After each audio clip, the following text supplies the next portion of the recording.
जय हिंद दोस्तों। आज बात करते हैं भारत की नई श्रम संहिताओं की। अच्छा, कभी ये सोचा है कि हमारे काम करने के घंटे, हमारी सैलरी और ऑफिस के जो नियम कायदे होते हैं वो आखिर तय कौन करता है? भारत में दशकों बाद इन सभी नियमों में एक बहुत बड़ा एक जबरदस्त बदलाव हो रहा है। और ये एक ऐसा बदलाव है जो करोड़ों कर्मचारियों और हजारों कंपनियों की जिंदगी पर सीधा असर डालेगा। तो चलिए आज इसी को आसान भाषा में समझते हैं कि इसका असल में मतलब क्या है। जरा एक भूल भुलैया के बारे में सोचिए। बिल्कुल वैसी ही हालत थी हमारे देश के श्रम कानूनों की। दशकों से हम 29 अलग अलग केंद्रीय कानूनों के एक उलझे हुए जाल में फंसे थे। इनमें से कई तो आज़ादी से भी पहले के थे। सोचिए, हर छोटी बड़ी बात के लिए एक अलग कानून, मतलब कंपनियों और कर्मचारियों दोनों के लिए सिर्फ कन्फ्यूजन और परेशानी। लेकिन अब सरकार ने इस पूरे सिस्टम को, आप कह सकते हैं, जड़ से बदल दिया है। इन 29 कानूनों को समेटकर सिर्फ 4 बड़े कोड्स में बदल दिया गया है। यहां सबसे कमाल की बात है इस सिंप्लीफिकेशन का स्केल। 29 से सीधे 4 पर आ जाना, ये कोई छोटा मोटा फेरबदल नहीं है। ये एक साफ सुथरे और सीधे साधे सिस्टम की तरफ एक बहुत बड़ी छलांग है। तो आज हम किन किन बातों पे गौर करेंगे? सबसे पहले तो यही जानेंगे कि भाई इन पुराने कानूनों को बदलने की जरूरत ही क्या थी। फिर इन 4 नए कोड्स को समझेंगे। ये भी देखेंगे कि इससे कर्मचारियों और खासकर महिलाओं को क्या नए अधिकार मिल रहे हैं और क्या इससे सच में बिजनेस करना आसान होगा। और हाँ, आखिर में हम इन सुधारों से जुड़े जो विवाद हैं, जो चिंताएं हैं, उन पर भी बात करेंगे। ठीक है, तो चलिए सबसे पहले जड़ को पकड़ते हैं। असल में सरकार जो सबसे बड़ी प्रॉब्लम सॉल्व करना चाहती थी वो थी हमारी पुरानी और बेहद पेचीदा कानूनी व्यवस्था। कई कानून तो अंग्रेजों के जमाने के थे जो आज की मॉडर्न इकोनॉमी के हिसाब से बिल्कुल फिट नहीं बैठते थे। नतीजा, ये कानून बिजनेस की ग्रोथ को धीमा कर रहे थे और असल काम से ज्यादा तो बस कागजी कार्रवाई में उलझाए रखते थे। तो सरकार का जो मकसद है वो देश की आर्थिक सोच से जुड़ा हुआ है। लॉजिक बहुत सीधा है। अगर लेबर लॉज आसान और क्लियर होंगे तो कंपनियों के लिए देश में इन्वेस्ट करना, काम करना और आगे बढ़ना आसान हो जाएगा।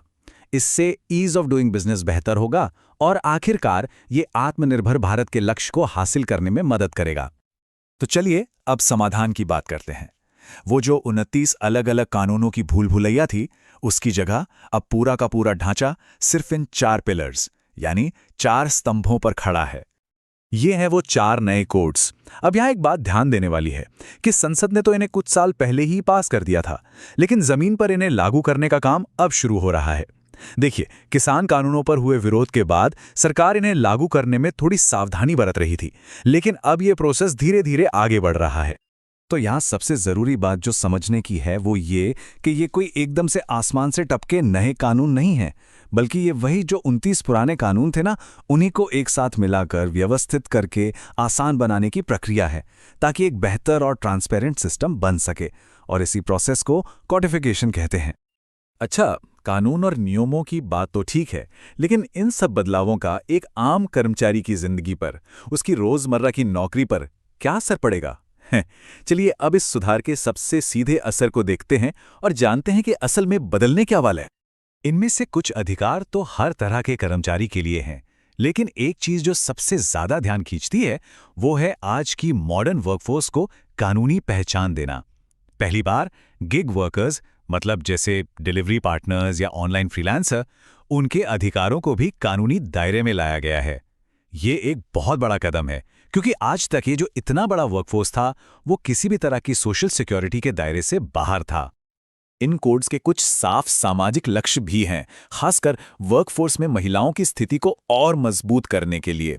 इसमें कई काफी प्रोग्रेसिव प्रावधान हैं जो ज्यादा सुरक्षा और बराबरी पर जोर देते हैं, जैसे कि मैटरनिटी लीव को बढ़ाकर 26 हफ्ते करना या फिर परिवार की परिभाषा को और बड़ा करना ताकि ज्यादा लोगों को इसका फायदा मिल सके। अब सिक्के का दूसरा पहलू भी देख लेते हैं। आखिर ये नए कोड्स बिजनेस की मदद करने के लिए कैसे डिजाइन किए गए हैं? इन सभी कदमों का एक ही मकसद है, नौकरशाही की जो बाधाएं हैं, जो लाल फीताशाही है, उसे कम करना। चाहे वो रिकॉर्ड्स को डिजिटल करना हो या दर्जनों रजिस्ट्रेशन की जगह सिर्फ एक रजिस्ट्रेशन की जरूरत हो, ये सब प्रोसेस को आसान बनाते हैं। लेकिन सबसे बड़ा बदलाव है इंस्पेक्टर राज को खत्म करने की कोशिश। अब लेबर इंस्पेक्टर सिर्फ सजा देने वाली अथॉरिटी नहीं होंगे, बल्कि एक सलाहकार की भूमिका निभाएंगे। ये बिजनेस के लिए सबसे जरूरी और साथ ही सबसे विवादास्पद बदलाव में से एक है। पहले क्या था कि 100 से ज़्यादा कर्मचारी वाली कंपनियों को अगर छटनी करनी है या कंपनी बंद करनी है तो सरकार की परमिशन लेनी पड़ती थी। अब इस लिमिट को बढ़ाकर 300 कर्मचारी कर दिया गया है। इससे जो मीडियम साइज की कंपनियां हैं उनके लिए अपने ऑपरेशंस को घटाना या बढ़ाना थोड़ा आसान हो गया है। लेकिन जैसा कि कहते हैं, जहां रोशनी होती है वहां परछाई भी होती है। जाहिर है इतने बड़े बदलावों का हर तरफ स्वागत नहीं हुआ है। इसने एक बहुत तीखी बहस छेड़ दी है और जो श्रमिक संघ हैं, जो लेबर यूनियंस हैं, उनकी तरफ से इसका काफी विरोध हो रहा है। चलिए अब इन आलोचनाओं के जो मुख्य बिंदु हैं उन पर भी एक नजर डालते हैं।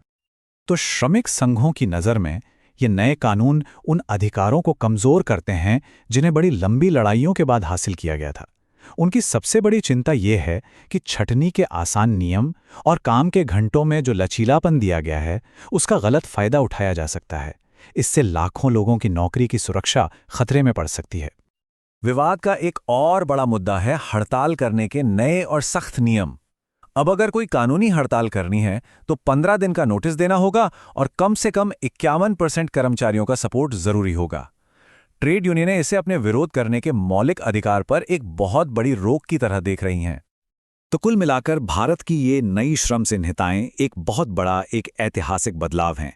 एक तरफ इनसे बिजनेस के लिए साफ तौर पर फायदे हैं और कर्मचारियों के लिए भी कुछ अच्छे प्रोग्रेसिव अधिकार हैं, लेकिन दूसरी तरफ ये नौकरी की सुरक्षा और यूनियनों की ताकत को लेकर कुछ वाजिब चिंताएं भी खड़ी करती हैं। और अंत में ये एक बड़ा सवाल हमारे सामने छोड़ जाता है, क्या बिजनेस करने में आसानी और कर्मचारियों के अधिकारों की सुरक्षा के बीच एक सही संतुलन बनाना मुमकिन है?